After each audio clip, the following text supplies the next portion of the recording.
A dying man offers up his body for a unique experiment to help solve one of the greatest mysteries of ancient Egypt: the art of mummification. How did the Egyptians preserve these people so well? We still haven't fully understood it, simply because the ancient Egyptians themselves regarded this as the ultimate secret art. But one scientist thinks he has finally cracked the code. It's turned current understanding, including my own, completely on its head. Now he's come up with a radical plan to prove his new theory.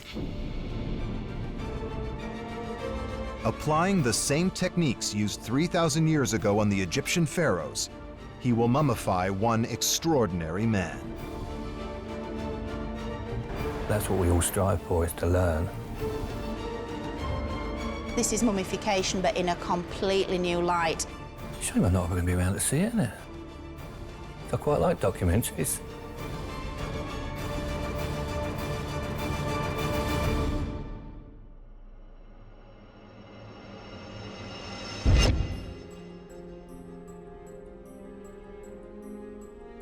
Egyptian civilization dominated the ancient world.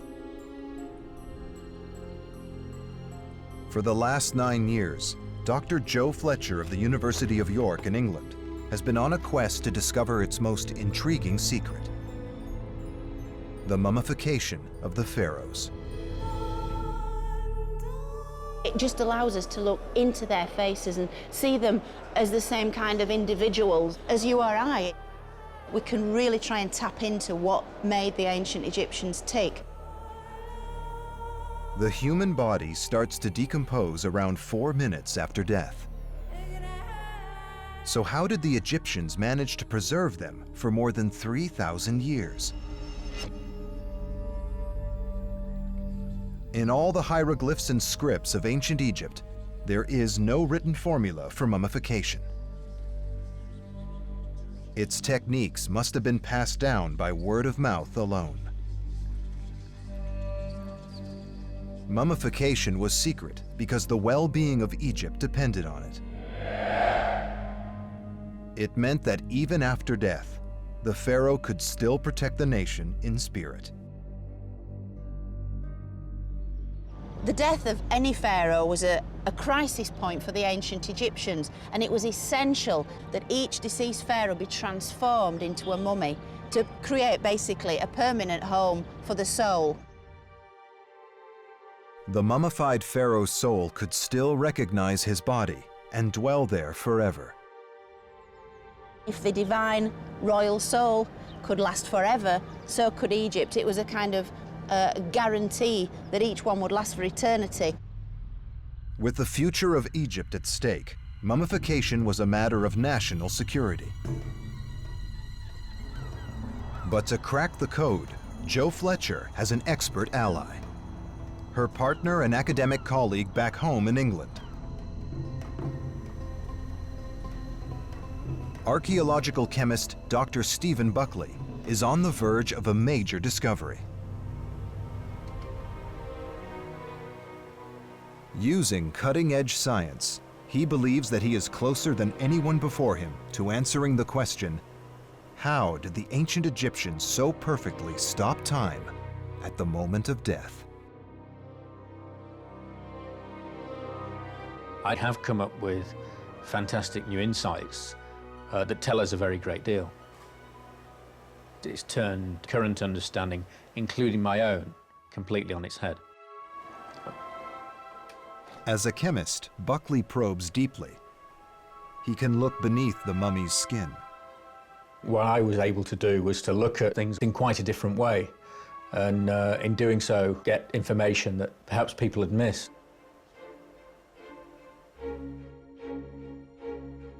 Stephen's insights are driven by painstaking chemical analysis of mummy tissue samples. He has identified intriguing but familiar ingredients: traces of salt, beeswax, and natural oils and resins. These are the sorts of materials that the ancient Egyptians had access to and used in mummification.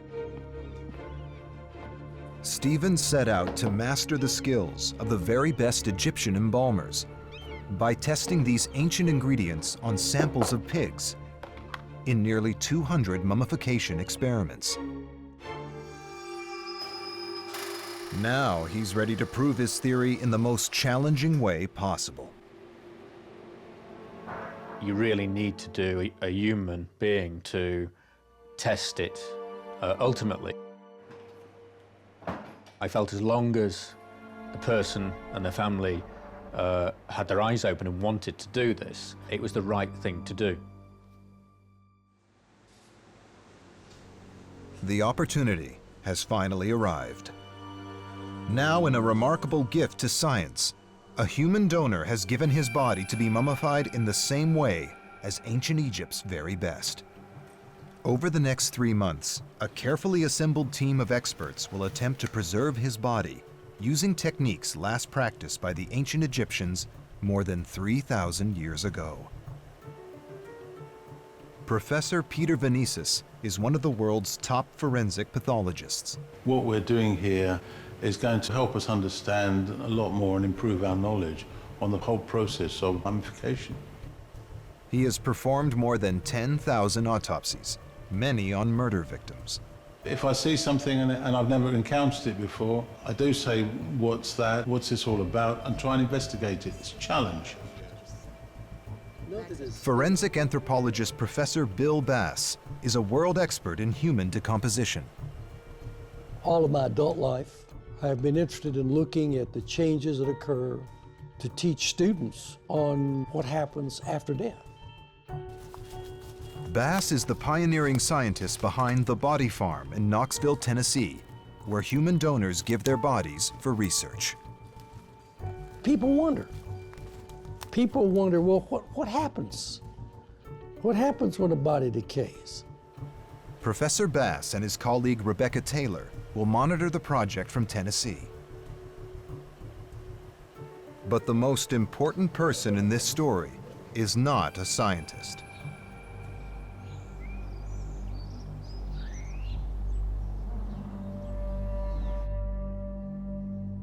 British cab driver Alan Billis was diagnosed with terminal lung cancer in 2009. I was reading the paper, and there was a little piece that volunteer with a terminal illness to donate their body to be mummified. And I thought, well, I fit that category. How many people have been leaving their bodies to science for years? It's not going to go away, is it? So you just have to get on with it. After 36 years of marriage, Alan's wife Jan is used to surprises. Oh, he just said, I've phoned up someone about being mummified. I said, what? Yes, I phoned up someone about being mummified. And I thought, oh, here he goes again. Because he's just the sort of thing you would expect him to do. It's all right, isn't it? Saves you the money on the funeral now. Goodness sake, Alan. If people don't volunteer for things or offer to do things, nothing gets found out. So, I know, right, yeah, they mummified people centuries ago, but they're trying to copy that same way of doing it. 4 months after this interview, in January 2011, Alan finally lost his battle with cancer. He was 61 years old.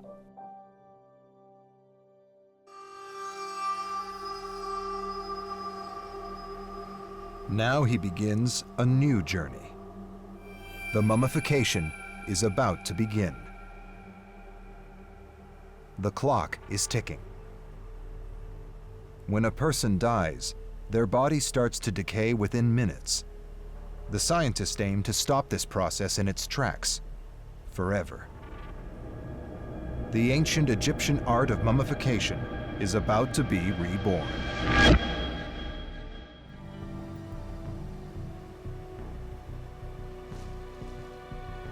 A team of modern scientists is trying to crack the secret techniques of ancient Egyptian mummification. Now, after years of detailed chemical analysis, they are ready to put their theory to the ultimate test. on a human volunteer. They will first make a small incision in the abdomen, through which the internal organs will be removed. Where do you think we should actually make this incision? It's on the left side somewhere, isn't it, Stephen? Yeah, it should be sort of around here, Right. and I would say about that size. Ancient Egyptians believed that mummification would preserve the body, allowing it to reunite with the soul after death. The Egyptian embalmers knew that decay started and spread from the internal organs, so they were removed as soon after death as possible and placed in canopic jars.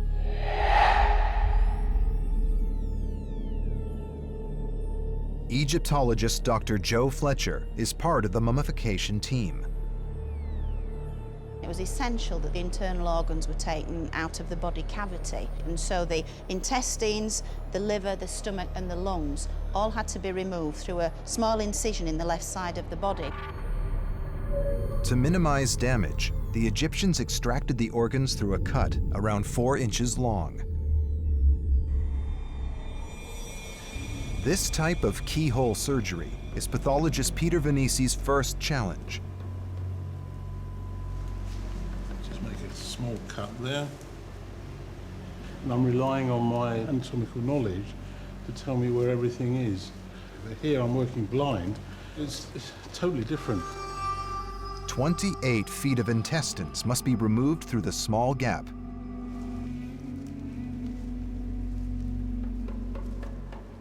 Forensic anthropologist Professor Bill Bass and Rebecca Taylor are experts in human decomposition. They are monitoring the procedure remotely. Your major bacteria is in the digestive tract. When you took out the digestive system, you've taken out your major bacteria creator there. If you don't, then that body's not going to last very long because your bacterial count is building up. With the intestines, stomach, and liver removed, the team now moves further inside the body. I've got to separate the lungs from the heart. That could be quite difficult to do. I can feel the top of the lungs. They're really stuck down, making life quite difficult for me. Retrieving the lungs is the toughest challenge. Not only are they penned in by the rib cage, but they must be removed without damaging Alan's heart. For the Egyptians, it was vital to preserve the heart inside the body. It had very special significance. The Egyptians regarded the heart much as we understand the brain to function now. The heart was the seat of wisdom and intelligence and intellect, and so it was essential that the heart remained inside the body. With just the heart remaining, the modern-day mummy makers now pack Alan's body cavity with small bags of linen, just like those found inside Egyptian mummies. Just make sure the chest cavity is really full. Is it filling up? It's beginning to, yes. The bags replace the missing organs, restoring Alan's outward appearance. I think that actually does it. We've got the shape there, we've got enough in his abdomen, it's firm. That only leaves one major organ, the brain. It was once thought that all Egyptian mummies had their brains removed through the nostrils with a metal hook. But this X-ray of a 3,000-year-old mummy's head suggests otherwise. It looks very much, looking at these scans, that you can see quite clearly the outline of the brain here, so it's obviously been left in. The brain has shrunk to less than half its size and settled at the back of the skull, but it's still clearly visible. Although the consensus is generally the brain was removed, clearly that wasn't the case. Because it can clearly be well preserved without doing that, then for me, his brain needs to be left in place. Right, okay, that makes sense. I've got nothing in my body I'd like to keep, so whatever bits they want to put in jars and hide them away, they can do. Experimenting is all about. It's trying different processes to make things work. If it doesn't work, it's not the end of the world, is it? Now the team faces its biggest hurdle. Somehow they must halt tissue decay caused by water, which makes up 70% of the body mass. And they can't use a single modern-day chemical.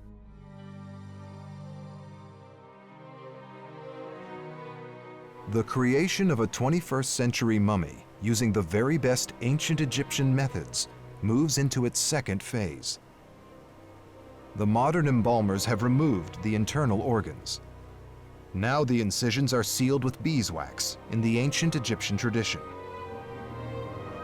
But decomposition still threatens the body from within. The body must be dried out, or the fluid in the tissues will destroy it.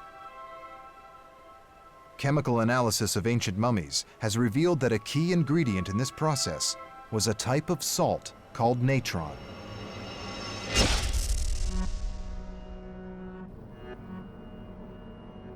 Egyptians have gathered natron from dry lake beds like these for more than 4,000 years. Its use was first described by the ancient Greek historian Herodotus, who visited Egypt around 450 BC.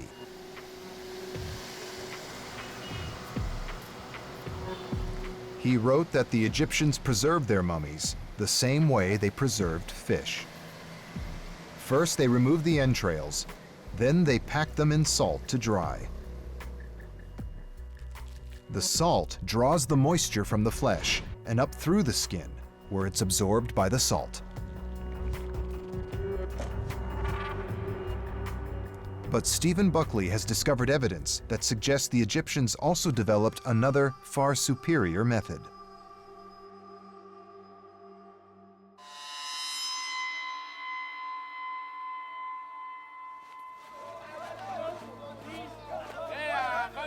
His breakthrough came in 2003, when Buckley and Dr. Joe Fletcher were given access to a mysterious tomb in the Valley of the Kings, known as KV-35. Inside lay 3 exceptionally preserved royal mummies, including one of the great figures of ancient Egypt, Queen Ty.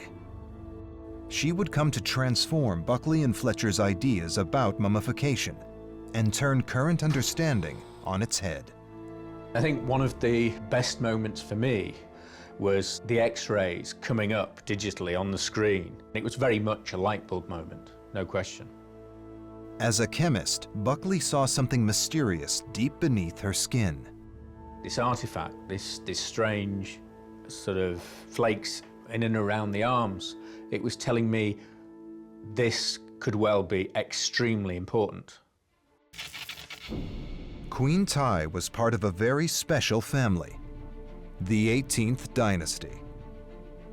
Ruling for 2.5 centuries, this legendary family included the most iconic names of ancient Egypt: Nefertiti, Akhenaten, and the most famous of all, Tutankhamun. The 18th dynasty was when Buckley believes mummification reached its peak. We see throughout the 18th dynasty actually an improvement until towards the end of the 18th dynasty. They've clearly perfected it, and you have fantastically lifelike mummies. Buckley suspected that the mystery flakes in Queen Ty were salt crystals and held the key to how the 18th dynasty was preserved, because he would discover the same pattern in her relatives. Queen Ty's father, Yuya, had them in his arm. You can see very, very nicely the salt crystals in his tissue. Very nice example, excellent. Her mother, Tuya, had them in her legs. In the 18th dynasty, pharaoh after pharaoh showed the same telltale signs. They were clearly mummified in a very, very different way. To us, it felt. Was she giving us a clue? Was she giving us a hint of one of the greatest secrets of the ancient Egyptians? But the question arises, if it is salt, how did it get beneath the skin at all? Piling the salt on wouldn't have produced salt within the tissue because there wouldn't have been an easy way of these salt crystals getting in. Buckley believes there is only one way to get salt deep inside the tissues. Against what seems common sense, he's going to immerse Alan Billis in a natron bath. Of course, the idea of a natron bath, a salt solution, sounds mad, really, because you're actually using water to dry out a body. It just sounds so counterintuitive and so strange. Strange or not, chemical analysis has convinced Dr. Buckley that it's the only way to produce a mummy that meets the 18th dynasty gold standard. He plans to fill the bath with a powerful natron solution.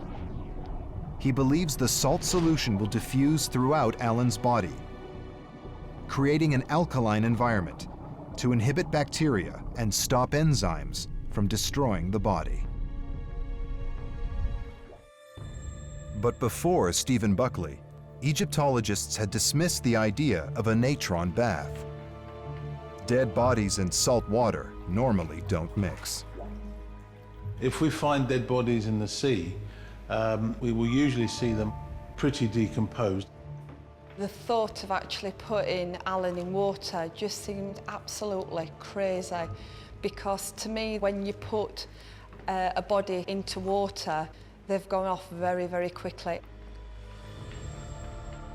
Do you think that this water solution is going to be effective? Well, you've got to get it, for the preservative to work, you've got to get it running through the whole body, all the tissue on the inside. Dr. Buckley is mixing up a solution that precisely matches that of Egyptian natron. At this concentration, it is almost as caustic as bleach. I'm adding the alkali bicarbonate and carbonate, and they can cause quite severe burns. So it makes sense to be a little bit careful. Getting the proper proportions of natron to water is critical. If you were to have the concentration too low in terms of the salt, what you may end up doing is drive water into the body. You would probably bloat the body up with water. You may actually help enhance putrefaction and rapidly break down the body. But if the solution is too strong, it could seriously damage the soft tissues. It would be a chemical burn, maybe? Oh yeah, I think you would basically corrode the top layer of the skin. Yeah. But Buckley has a secret safeguard based on his chemical analysis of Egyptian mummies. Before he immerses the body, he'll coat Alan with a mixture of ancient Egyptian ingredients: sesame oil, resin, and beeswax.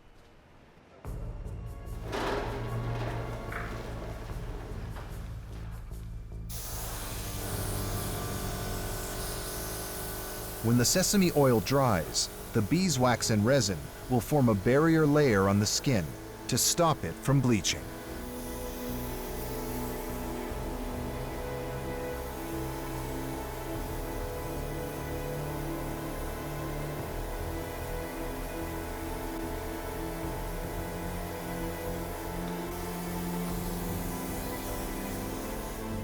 One, two, three, up. From this point on, Alan Billis will be venturing into the unknown. His body will stay in the solution for 35 days, where his flesh could decompose or begin to stabilize. I mean, how else are you going to know this unless you do something like this? Is this going to work? Well, I don't know. If this does work, it will provide a new insight into the golden era of Egyptian mummification. It is an experiment. Perhaps it won't serve any purpose to save life or anything, but people can still learn from it. That's what we all strive for, is to learn. If it fails, then Alan will have given up his body for nothing. I'm not particularly worried. I was more concerned with Jan's reaction, because she's quite a caring person.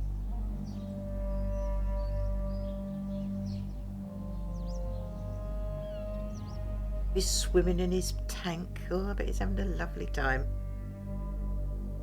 It's strange because I would never have thought it, but every single day I think about him. I think she's a bit sceptical about it. He's mostly a bloody good sleep. Because he always liked to be a fool. He could always make a joke out of anything. But Alan Billis is about to be transformed. Shame I'm not going to be around to see it, isn't it? I quite like documentaries. The mummification of Alan Billis has reached a critical phase. The human body donor is now soaking in a bath of natron, an Egyptian salt. But why would the ancient embalmers risk putting a dead body in water? The team believes it may have had a psychological as well as physical inspiration. Its source, the mighty Nile. Since ancient times, the Nile has flooded every year, bringing new life to the dry lands. For the ancient Egyptians, this yearly inundation was also connected to their story of creation and an eternal cycle of death and rebirth. For Egyptologist Dr. Joe Fletcher, this was a key motivation for immersing the royals of the 18th dynasty in water. It's rebirth, it's new life, it's resurrection, it's living forever, which is exactly what the ancient Egyptians wanted to achieve. The dead were being reborn into the next world just in the same way we are born into this life. Before these mummies went in the tomb, they went back into the womb. Day 21. At the lab, there has been a dramatic transformation. Alan's bath has turned red, blood red. It may be a good sign, an indication that the natron has penetrated deep beneath the skin and dissolved the hemoglobin in his tissues. But until the bath is drained, no one knows for sure. 2 weeks later, the team is about to find out. They are removing the body. It's an anxious moment.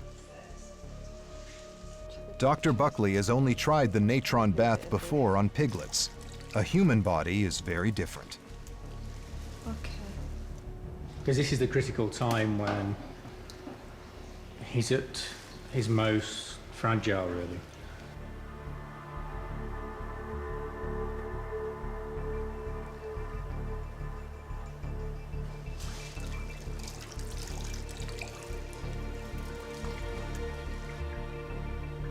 His belly might seem a little distended, but it was a little that way before he went in, and but it should reverse itself.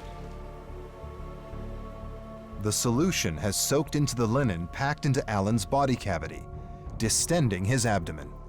The straps have rubbed away some protective beeswax, allowing the skin to bleach in places, and left pinch marks on the body.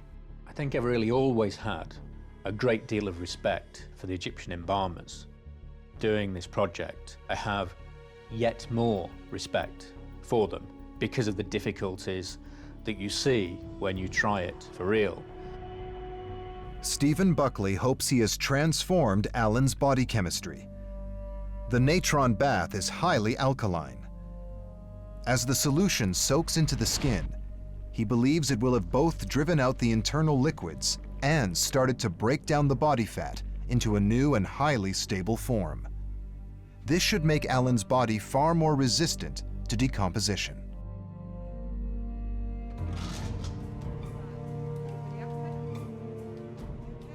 At the body farm in Tennessee, the results come as a revelation. It's kind of a little bit ingenious, I think. The body looks pretty good to me. It does to me too, yes. I mean, something has slowed down the decay process. Because if you'd call me to say how long has he been there, I'd say maybe 3 days at the most. He's in good shape. Alan's saturated body will now be moved to a heated chamber to dry out. Dr. Buckley believes this would have been the logical next step for the ancient Egyptian mummy makers. I just programmed the unit to replicate Egypt, so that's high temperature, low humidity. Over the next 2 weeks, Alan's body will be slowly dried. He will then be ready for the last transformative stage in his journey to becoming a real-life royal mummy. The body of human donor Alan Billis is edging steadily closer to becoming a mummy. It's day 51. He's dry, and he's about to be dressed, wrapped from head to toe in linen. Wrapping was a complex religious ritual. Charmed objects were bound inside to safeguard the dead pharaoh's soul. The wrapping itself was a shield against physical harm.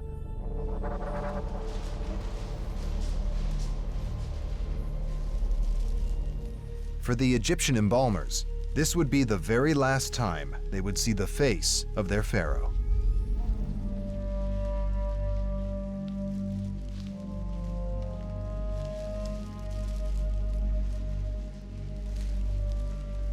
I'm quite confident that we're going to achieve what we want to achieve.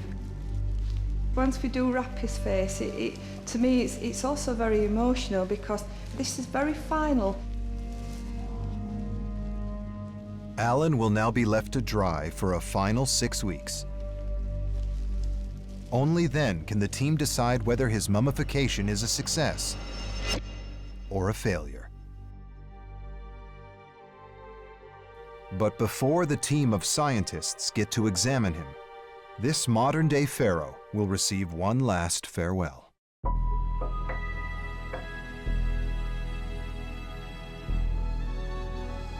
I didn't want to go and see him at first. I thought about him exactly the same if he'd been buried or cremated. I couldn't see, in all honesty, that it's any different. It was only just recently that I suddenly thought to myself, I think I'm going to go and see him. Alan's widow, Jan, is coming for a special viewing. I don't feel emotional. I'm more interested to see what he looks like as a mummy. It's the first time Jan has seen her husband since he died. As a final gift, she has decided to bring family photos to place with his mummy. Hey. Well, I never did. How You're good does he look? laying here as normal, fast asleep. Dear thing. Underneath him, pet. My, oh my.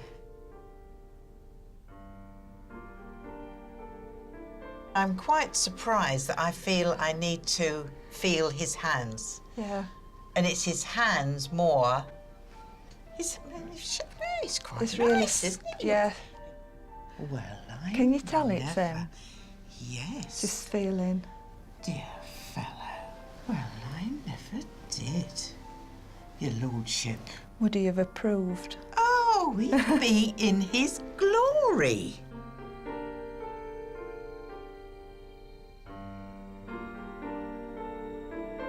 Okay. Yes. So I can give you permission to leave and you'll be happy leaving him and trust I will me? be very happy. I think you've looked after him beautifully. So, yes, you can stay with us. You'll look after you far better than I did, dear. Oh, bless me. Come on. Come on. Okay. Don't you cry. It'd be me crying.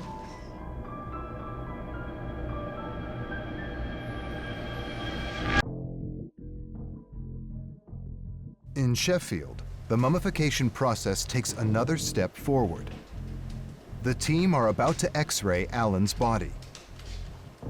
X-rays could reveal salt crystals and provide a vital link between Alan and the mummies of the 18th dynasty. With Alan Billis, he's been mummified in a natron bath. So if I see the salt crystals in him, then it points to the Egyptian royal mummies being mummified in exactly the same way. In the bath, Alan's soft tissues were infused with salt solution. But now, after several weeks of drying, the salt should be forming crystals.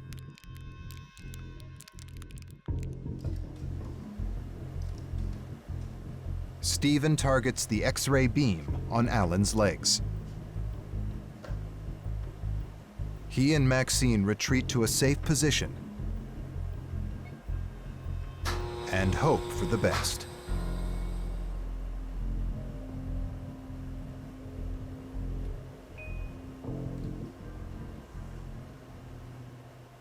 There is plenty of salt in the tissue. The density here suggests that it's salt and it's starting to come through. Both leg bones show up as dense white. Outside the bone, the rest of the soft tissue is filled with streaks of white salt.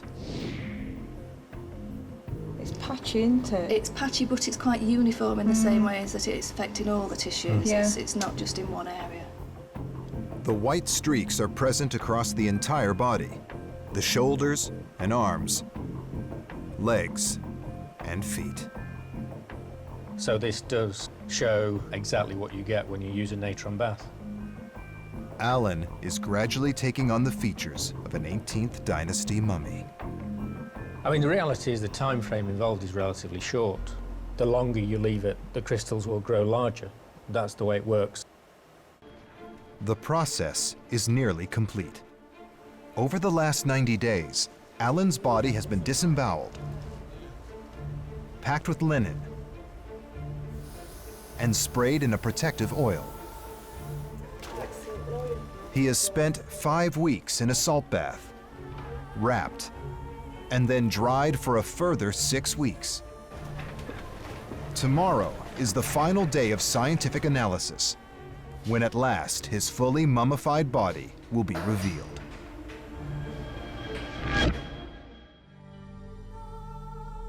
It's more than 3,000 years since the ancient Egyptians of the 18th dynasty perfected a preservation technique that produced the best mummies ever. Now it's time to see whether their methods have been successfully reproduced on Alan Billis, a 61-year-old cab driver from England. Alan donated his body to be mummified, and today is the day of reckoning. Now the team of modern-day embalmers is coming together 3 months after the process began. They know that if Alan's body is to survive for 3,000 years, it is essential that decomposition has been halted completely. CT scans will reveal the condition of Alan's deepest tissues.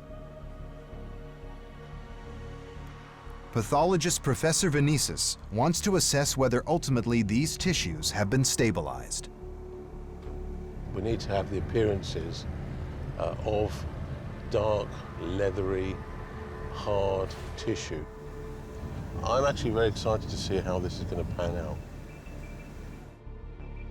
For archaeological chemist Stephen Buckley, it will be the culmination of almost 20 years of research into the methods of Egyptian mummification.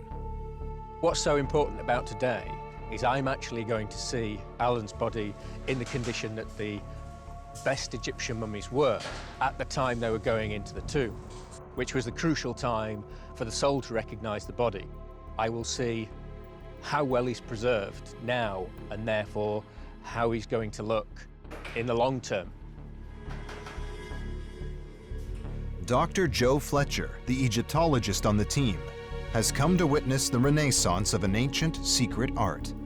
It's as if we're scrolling back to a very special time in Egypt's history. They were trying to almost deny that death had happened and keep these specific, very special individuals here on Earth in as lifelike a way as possible. And if we've achieved that with Alan, that'll be a tremendous thing. Even if Dr. Buckley and Dr. Fletcher's theory is right, this is a method that hasn't been tried in more than 3,000 years. If they got a single step wrong, then Alan's body may have started to decay, or worse, putrefy. There's only one way to find out. The soft tissues of Alan's foot provide the first critical clue. That's really good. Yeah. Look at his toe. Yeah. Are you pleased with that? Yeah, very. Yeah, in good condition. Yeah. That is amazing. Still some give as well. You've got good delineation of the tissue, of the shape of the foot, because you've got quite a lot of tissue here as well. As Stephen says, it's still got give in the skin, underneath especially. The natron salts have transformed Alan's skin, muscle, and body fat, halting decomposition and stabilizing his tissues. This foot looks good. It's properly stable as far as the changes are concerned.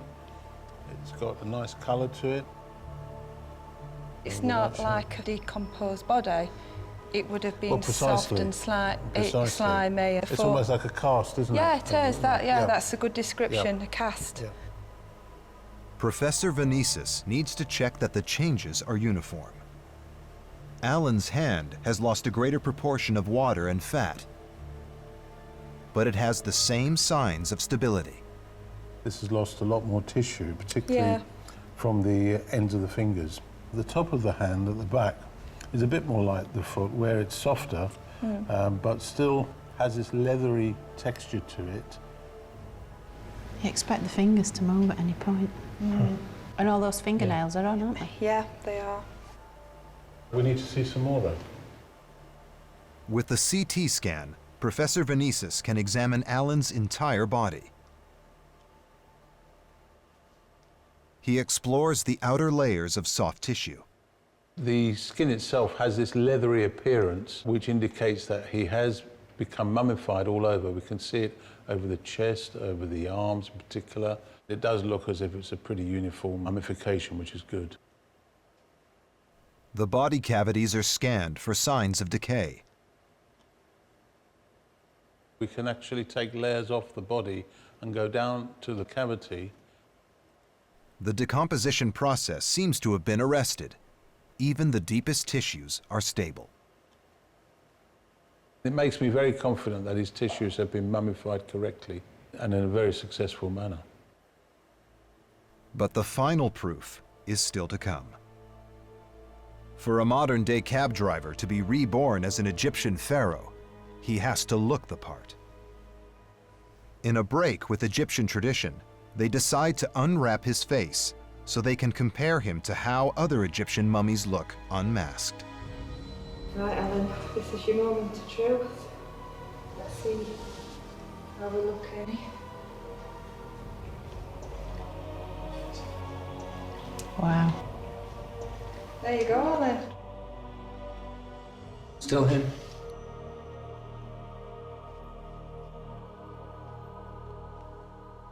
It works. Yeah. The soul would recognise him, no question. Brilliant.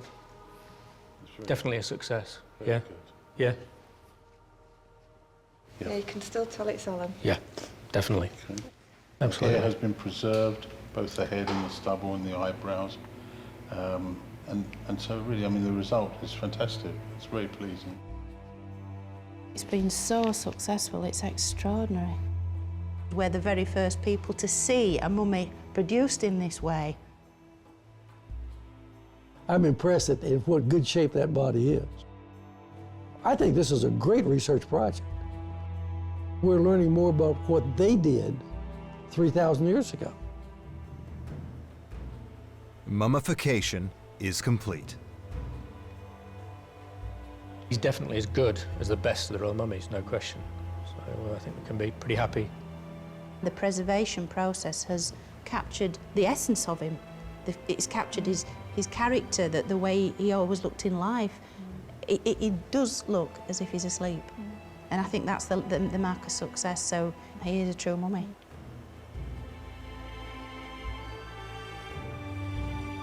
I think he's on the road to looking very much like the best of the 18th dynasty in 3,000 years' time. He's perfectly preserved.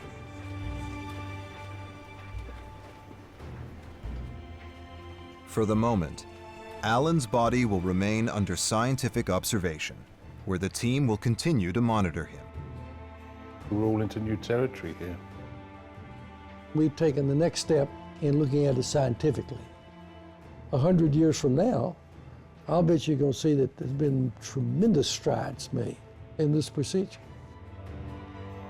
It's all been made possible by the gift of one exceptional man. A very unassuming modern pharaoh.